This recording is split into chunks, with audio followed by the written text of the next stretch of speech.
I'm going to be reading the book, Ruby Finds a Worry by Tom Percival.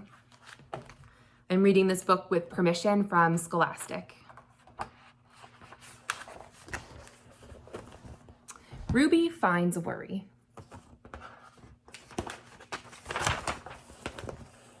Ruby loved being Ruby. She loved to swing up high, and she loved to explore wild, faraway places. Sometimes she even went all the way to the bottom of the garden. Ruby was perfectly happy until one day she discovered a worry. It wasn't a very big worry. In fact, it was so small that at first Ruby hardly noticed it.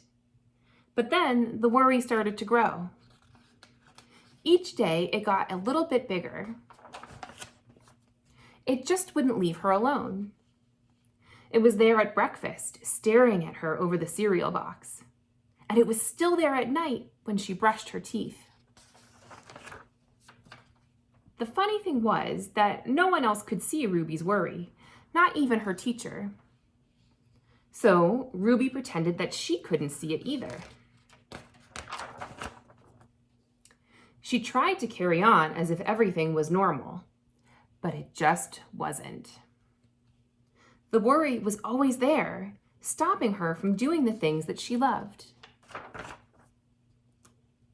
Ruby wondered if the worry would ever go away. What if it didn't? What if it stayed with her forever? Ruby didn't realize it, but she was doing the worst thing you can ever do with a worry. She was worrying about it.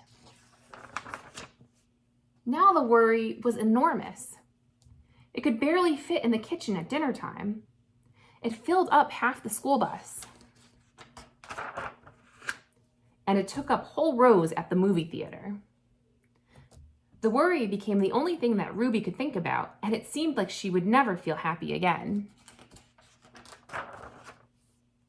Then, one day, something unexpected happened.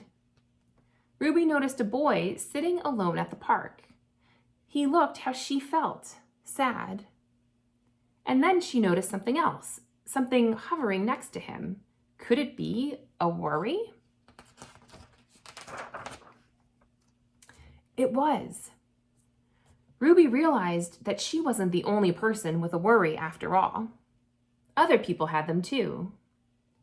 She asked the boy what was on his mind, and as he told her, the strangest thing happened. His worry began to shrink. Then Ruby did the best thing you can ever do if you have a worry. She talked about it. As the words tumbled out, Ruby's worry began to shrink until it was barely there at all. Soon, both of their worries were gone. Finally, Ruby felt like herself again. Of course, that wasn't the last time she ever had a worry. Everyone gets them from time to time. But now that she knew how to get rid of them, they never hung around for long. The end.